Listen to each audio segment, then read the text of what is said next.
माघ मास महात्म्य अध्याय 10। राधे राधे भक्तों, आज आप माघ मास महात्म्य का अध्याय 10 सुनेंगे। कल अध्याय 9 में आपने दत्तात्रेय जी द्वारा वर्णित दो भाई कुंडल और विकुंडल की कथा सुनी थी, जो बहुत पापी थे और जब उनकी मृत्यु हुई तो वे यमपुरी पहुँचे। वहाँ पर यमदूतों ने कुंडल को नरक में और विकुंडल को स्वर्ग में भेजा, जिस पर विकुंडल बहुत हैरान हुआ और यमदूत से कर्मों की गति पूछने लगा कि किस कर्म को करने से क्या फल मिलता है। अब आगे यमदूत कहने लगे कि हे वैश्य, एक बार भी गंगा जी में स्नान करने से मनुष्य सब पापों से छूटकर अत्यंत शुद्ध हो जाता है।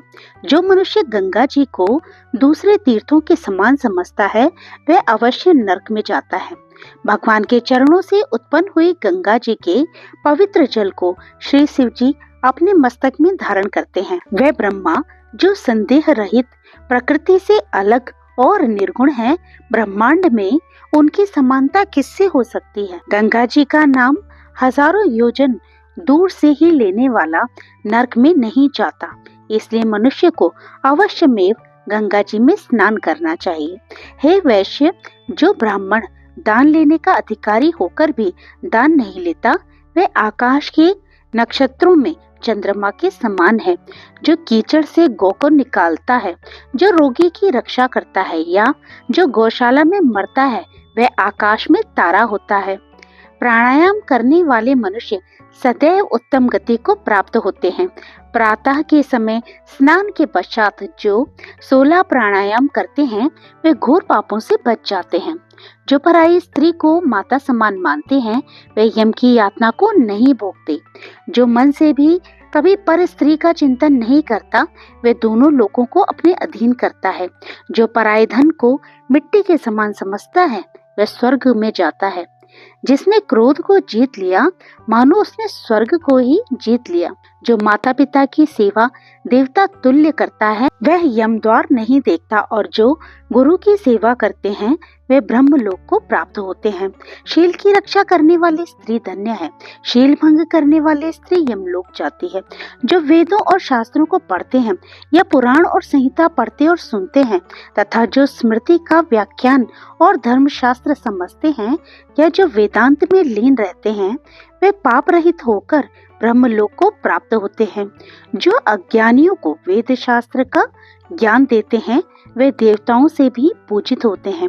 यमदूत ने कहा कि हे वैश्य, श्रेष्ठ यमराज ने हमको वही आज्ञा दे रखी है कि तुम किसी वैष्णव को मेरे पास मत लाओ। हे वैश्य, पापी लोगों को इस संसार रूपी नरक को पार करने के लिए भगवान की भक्ति के सिवाय दूसरा और कोई उपाय नहीं। भगवान की भक्ति न करने वाले मनुष्य को चंडाल के समान समझना चाहिए। भगवान के भक्त अपने माता पिता दोनों के कुलों को तार देते हैं और उनको नरक में नहीं रहने देते। और जो मनुष्य वैष्णव का भोजन करते हैं, वे भी भगवान की कृपा से श्रेष्ठ गति को प्राप्त होते हैं। बुद्धिमान को सदैव वैष्णव का अन्न खाना चाहिए। इससे बुद्धि पवित्र होकर मनुष्य पाप नहीं करता। गोविंदाय नमः इस मंत्र का जाप करता हुआ जो मनुष्य मृत्यु को प्राप्त होता है, वे परम धाम को प्राप्त होता है, इसमें कोई संदेह नहीं है।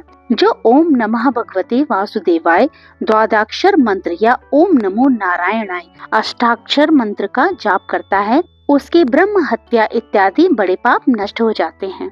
तो भक्तों, आज का अध्याय यहाँ पर विराम लेता है। इससे आगे की कथा आप कल सुनेंगी। आइए भक्तों, अब सुनते हैं सीता नितनेम की कथा।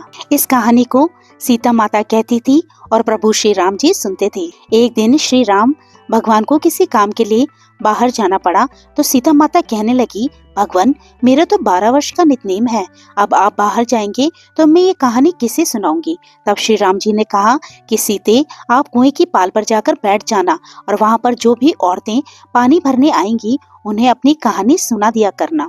सीता माता कुएं की पाल पर जाकर बैठ गई। तभी एक स्त्री वहाँ पानी भरने आई। उसने रेशम की जरी की साड़ी पहन रखी थी और सोने का घड़ा हाथ में ले रखा था। सीता माता उसे देखकर कहने लगी, बहन मेरा 12 वर्ष का नितनेम सुन लो। पर वह स्त्री बोली कि मैं तुम्हारा नितनेम सुनूंगी तो मुझे घर जाने में देर हो जाएगी और मेरी सास मुझसे झगड़ा करेगी। इसलिए उसने कहानी नहीं सुनी और अपने घर को चली गई। लेकिन उसके घर जाते ही उसकी रेशम जरी की साड़ी फट गई, सोने का घड़ा मिट्टी में बदल गया। सासू माँ ने ये देखा तो पूछा, अरे बहू, ये किसका दोष अपने सिर पर लेकर आ गई? बहू बोली, माँ जी, कुएं पर एक औरत बैठी थी, उसने अपनी कहानी सुनने के लिए कहा, लेकिन मैंने नहीं सुनी, शायद इसी का ये फल मुझे मिला है। बहू की बात सुनकर वह वही साड़ी और घड़ा लेकर कुएं की पाल पर गई। सास को भी वहाँ पर सीता माता बैठी मिली तो माता सीता ने कहा, बहन मेरी कहानी सुन लीजिए। सासू बोली, एक बार छोड़, मैं 4 बार तेरी कहानी सुन लूंगी। तब सीता माता बोली, राम आए लक्ष्मण आए, देश के पुजारी आए, नित्य नेम का नेम लाए, आओ राम बैठो राम, तपी रसोई जीमो राम, माखन मिश्री खाओ राम, दूध बताशा पियो राम, सूत के पलका मोटो राम, शाल दुशाला पोठो राम, शाल दुशाला ओढ़ो राम, जब बोलूं राम ही राम, राम सवारे सबके काम, खाली घर भंडार भरेंगे, सबका बेड़ा पार करेंगे, श्री राम जय राम, श्री राम जय जय राम। सासू बोली, बहन कहानी तो बहुत अच्छी लगी। फिर कहानी सुनकर सासू घर को चली गई और उसकी साड़ी फिर से रेशम जरी की बन गई और मिट्टी का घड़ा भी फिर से सोने के घड़े में बदल गया। बहू ने देखा तो कहने लगी, सासू माँ, आपने ये सब कैसे किया? सासू बोली, बहू तू दोष लगाकर आई थी और मैं अब दोष उतार कर आ रही हूँ। बहू ने पूछा कि माँ जी, वह कुएं वाली स्त्री कौन है? सासू ने बताया कि वह तो सीता माता है। वह पुराने से नया कर देती है, खाली घर में भंडार भर देती है, वह लक्ष्मी जी का वास घर में कर देती है और मनुष्य की जो भी इच्छा हो उसे पूर्ण कर देती है। बहू बोली, माँ जी, फिर तो ऐसी कहानी मुझे भी सुना दो। सास बोली, ठीक है, तू भी सुन ले। फिर सास ने कहानी कहनी शुरू की। राम आए लक्ष्मण आए, देश के पुजारी आए, नित्य नेम का नेम लाए, आओ राम बैठो राम, तपी रसोई जीमो राम, माखन मिश्री खाओ राम, दूध बताशा पियो राम, सूत की पलका मोठो राम, शाल दुशाला पोठो राम, शाल दुशाला ओढ़ो राम, जब बोलूं राम ही राम, राम सवारे सबके काम, खाली घर भंडार भरेंगे, सबका बेड़ा पार करेंगे, श्री राम जय राम, श्री राम जय जय राम। कहानी सुनकर बहू बोली, माँ जी कहानी तो बहुत अच्छी है। सासू ने कहा कि ठीक है बहू, अब हम रोज ये कहानी कहा करेंगे। अब सास और बहू रोज सवेरे उठती, नहाती धोती और पूजा करने के बाद नितनेम की सीता माता की कहानी कहती। एक दिन की बात है, उनके यहाँ पड़ोस की एक औरत आई और बोली कि बहन जरा सी आँच तो देना।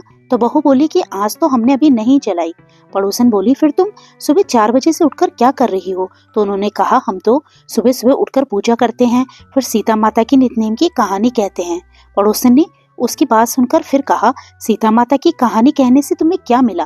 तब वह बोली, सीता माता की कहानी कहने से घर में भंडार भर जाते हैं, सारे काम पूरे हो जाते हैं और मन की सभी इच्छाएं पूर्ण होती हैं। पड़ोसन ने कहा, बहन अगर ऐसा है तो अब तो फिर मुझे भी तुम ये कहानी सुना दो। तब बहू बोली, ठीक है, तुम भी ये कहानी सुन लो।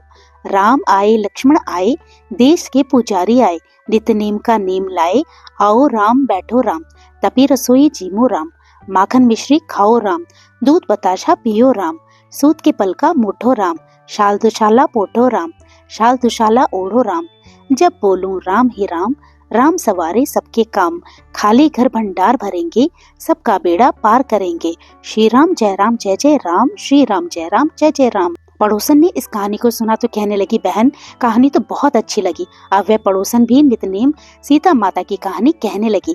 कहानी कहने से सीता माता ने पड़ोसन के भी धन के भंडार भर दिए। देखते ही देखते अब तो पूरे मोहल्ले में नितनेम की कथा चल पड़ी और हर किसी की मनोकामना पूर्ण होने लगी। हे सीता माता, जैसे आपने उन सभी के भंडारे भरे, वैसे ही हमारे भी भरना। कहानी कहने वाले, सुनने वाले और हुंकारा भरने वाले सबके भरना। सभी प्रेम से बोलिए सीता माता की जय हो। आशा करती हूँ आपको ये दोनों कथाएं बहुत ही पसंद आई होंगी। अगर आपको ये कथाएं अच्छी लगी हो तो लाइक कीजिएगा और अगर आप मेरे चैनल पे नए हो तो मेरे चैनल को सब्सक्राइब करना मत भूलिएगा। तो प्रभु का नाम लेते रहिए और पुण्य के भागी बनते रहिए। हर सांस के साथ प्रभु के नाम का सुमिरन करते रहिए।